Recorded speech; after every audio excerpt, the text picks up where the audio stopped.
The first time he spoke to me, we were standing outside after Sunday service. He said, "My father's wheat field looks strong this season." I said, "Thank you." That was the first conversation. The second time, 3 weeks later, he asked my brother if he could give me a ride home from the singing. I was not there for that conversation. Nobody asked me if I wanted to go. And then, 4 months after that, my father sat me down at the kitchen table and told me there was a young man who wanted to marry me. A good family, hard worker, strong faith. I asked if it was the man from the singing. My father said yes. I said yes too.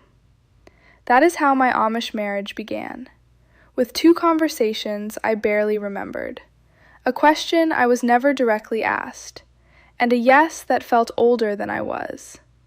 There are things people think they know about Amish marriage. Most of them are wrong. They imagine young people falling in love under lantern light. They imagine secret smiles during church.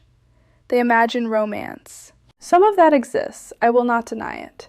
But what the outside world does not see is everything that happens before a girl ever says yes. My name is Martha. I was raised Old Order Amish. I spent most of my life inside that world. The world of horse hooves on dirt roads, the smell of coal smoke in winter, the sound of hymn singing without instruments. A world where everyone knew everyone. A world where very little belonged only to you. Before I continue, I want to ask you something. Have you ever agreed to something because it felt like everyone already expected your answer? Not because someone forced you, not because anyone threatened you, but because saying anything else felt impossible. If you have, then you may understand more of this story than you think. And if these stories matter to you, please like the video. It helps more people find these conversations. In our community, nobody sat girls down and explained exactly how life would unfold. They did not have to. You learned by watching. You watched older sisters marry. You watched cousins marry. You watched neighbors marry. The pattern repeated so many times that eventually it felt like nature itself, like the seasons, like harvest, like snow, like something nobody questioned. We lived by the Ordnung. The Ordnung was not a book. Nobody handed it to you. Nobody pointed to a page. It was simply there, living in every choice, living in every expectation, living in every silence. I learned early that silence carried its own instructions. You learned what questions not to ask. You learned what dreams were practical. You learned which thoughts should stay inside your head. Nobody needed to punish you very often. Most of the time, you corrected yourself. That was the power of it. I remember being 14 years old. School was over, just like that. One day, I was sitting at a small desk. The next day, I was expected to begin preparing for adulthood. The schoolhouse stood empty behind me. The future stood ahead, and nobody talked about alternatives. My days filled quickly. Laundry, cooking, gardening, canning vegetables, helping with younger children, cleaning, sewing. Work was constant. The work itself was not the problem. I actually enjoyed some of it. I liked the smell of fresh bread. I liked hanging sheets outside on windy mornings. I liked hearing jars seal after canning season. The sharp little popping sounds filled the kitchen. They meant we had enough food for another winter. There was satisfaction in that. But there was very little time spent asking who I wanted to become. That question did not belong to our world. By 16, I attended youth singings. Many people outside the Amish community hear about singings and imagine they were wild gatherings. They were not. Most were quiet, carefully watched, carefully understood. Everybody noticed who sat beside whom. Everybody noticed who rode home together. Everybody noticed everything. I remember arriving one evening in a black buggy. The air smelled like cut hay. The sky was turning orange behind the fields. Girls stood together near the house. Boys stood nearby, pretending not to look. Everybody was looking. That was the funny part. Nobody acted interested. Everybody was interested. That was where I saw him most often, not speaking, just present. Another face in a familiar crowd. A few short conversations, a few buggy rides, a few evenings sitting across a room. And somehow that was supposed to become enough. Enough information, enough certainty, enough understanding. I did not think about it much at the time. I wish I could tell you I questioned everything. I did not. Most of us didn't. When you grow up inside a system, it feels normal. Water does not surprise a fish. The kitchen table where my father spoke to me was the same table where we ate every meal. The wood was worn smooth from years of hands and dishes. The afternoon sun came through the window above the sink. Dust floated in the light. I remember all of that. I remember the smell of coffee. I remember hearing chickens outside. I remember my father's voice. Calm, steady, certain. A young man wished to marry me. A good young man. That mattered. Character mattered. Family mattered. Faith mattered. Nobody spoke much about compatibility. Nobody asked how deeply we knew each other. Nobody asked whether I felt ready. Readiness was assumed. That is something I understand differently now. At the time, it felt normal. Today, it feels important. There is a difference. The strange thing is that I was not unhappy when I said yes. That surprises some people. They expect fear. They expect resistance. What I felt was something quieter, something harder to describe. I felt carried by momentum, as if a road had already been built beneath my feet, as if every year of my life had gently guided me toward that moment.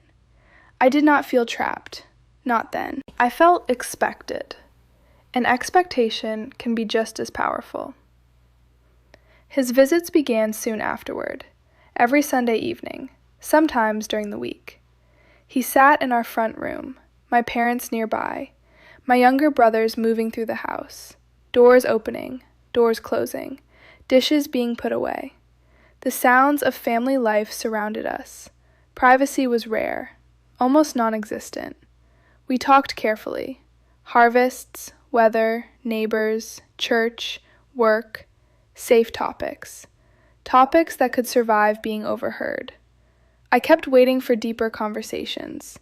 I did not know how to begin them. Neither did he. We had both been raised in the same silence. One evening, he talked about building furniture someday. I still remember that conversation, because for the first time, he sounded like himself. Not someone's son, not a church member, not a future husband, just himself. For a moment, I saw the person beneath the expectations. It was brief, but I noticed it. Those moments became important to me. Small glimpses, tiny windows, little pieces of truth. I collected them because there were not many. The more people congratulated us, the stranger I felt. Everyone seemed certain. Everyone seemed confident. Everyone acted as though the future was obvious. Meanwhile, I was still learning the sound of his laugh, still learning how he reacted when he was tired, still learning what made him nervous, still learning who he was. I did not know then how little time remained before the wedding. I only knew the days were moving quickly, faster than I expected, faster than I wanted, and every step forward seemed to make turning around harder. That is something nobody talks about enough. Sometimes a path becomes difficult to leave long before anyone realizes they are walking it.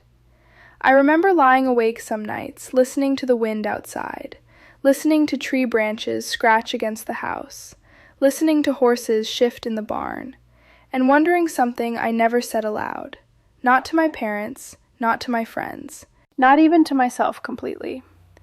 I wondered whether knowing someone and marrying someone were supposed to happen in that order, or whether our world had simply decided they were the same thing. At the time, I pushed that thought away. There was work to do, preparations to make, a wedding approaching. And everyone around me seemed convinced that everything was unfolding exactly as it should. I tried very hard to believe that too, and for a while, I did. The wedding arrived in late autumn. The fields had already begun to change. The air carried that sharp smell that comes before winter. Cold earth, fallen leaves, wood smoke drifting from chimneys. I woke long before sunrise. The house was already alive. Women moved through the kitchen. Pots clattered. Ovens opened and closed. Coffee brewed. Voices stayed low. There was too much work to do for anyone to sit still. An Amish wedding is not a small event.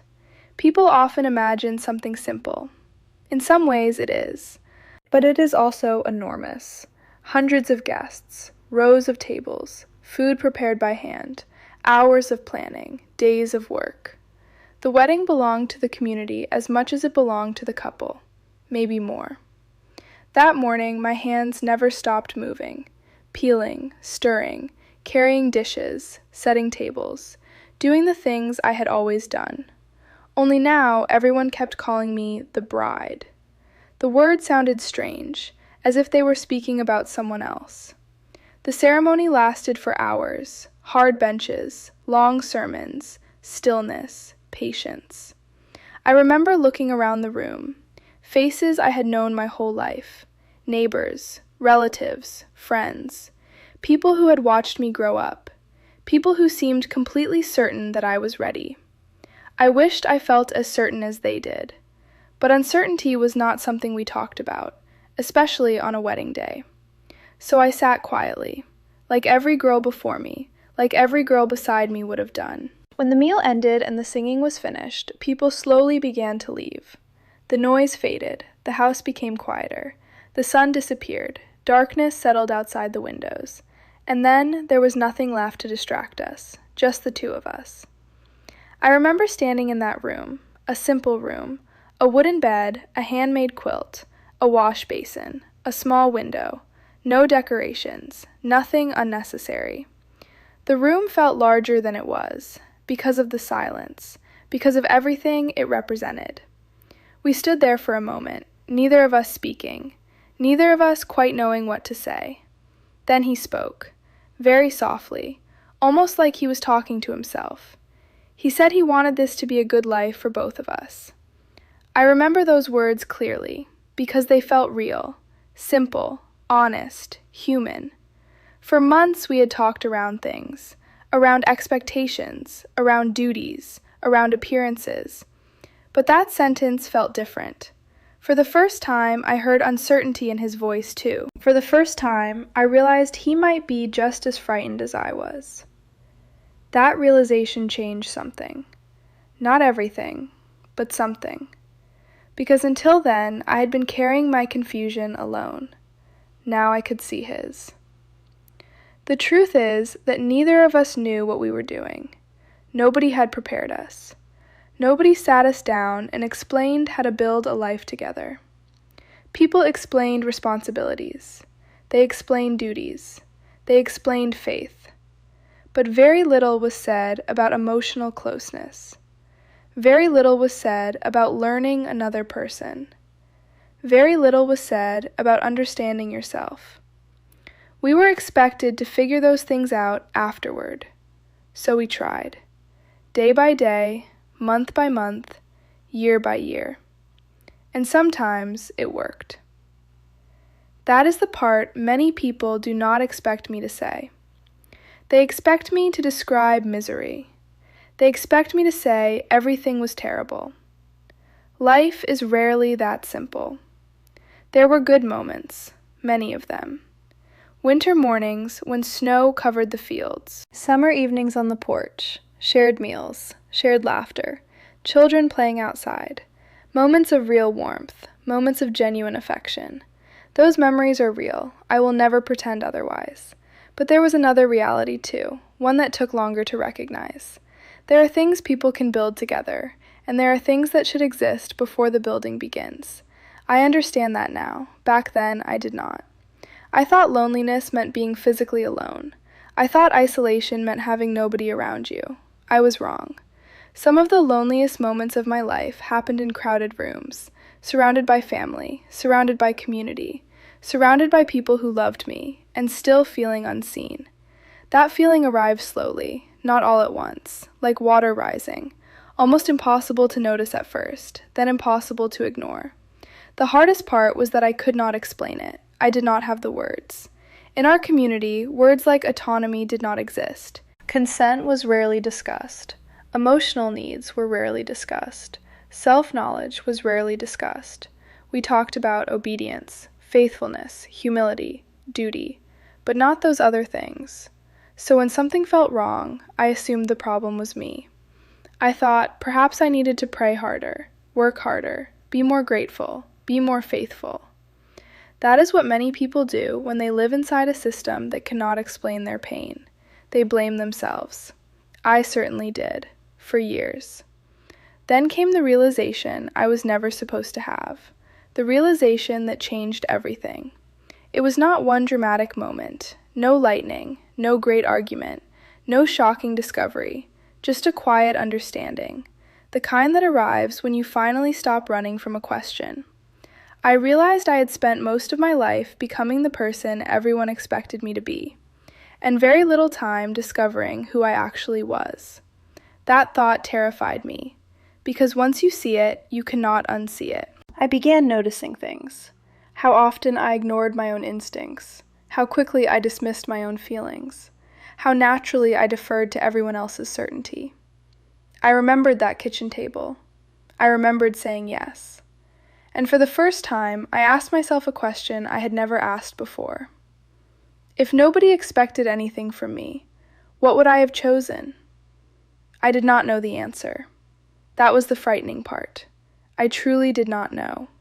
The person I was supposed to be had become so loud that I could barely hear myself anymore. The years that followed were difficult. Leaving always is. People sometimes imagine leaving as an act of rebellion. For me, it felt more like grief. Grief for what I was losing. Grief for people I loved. Grief for a life I had spent years building. Nothing about it felt exciting. It felt heartbreaking. The shunning came quietly, not with shouting, not with drama, just distance, silence, absence. Conversations becoming shorter, visits becoming rarer, letters unanswered, doors slowly closing. That kind of loss is difficult to explain, because the people on the other side still love you, and you still love them, but love alone does not always bridge the distance. I remember sitting across from my mother after I left. We shared the same table, the same room, the same history, and yet it felt like an ocean sat between us. Neither of us knew how to cross it. I still think about that day, more than I like to admit. What I know now is something I wish I had known when I was younger. Not because it would have changed everything, but because it would have changed me. I wish someone had told me that uncertainty is not failure. I wish someone had told me that questions are not rebellion.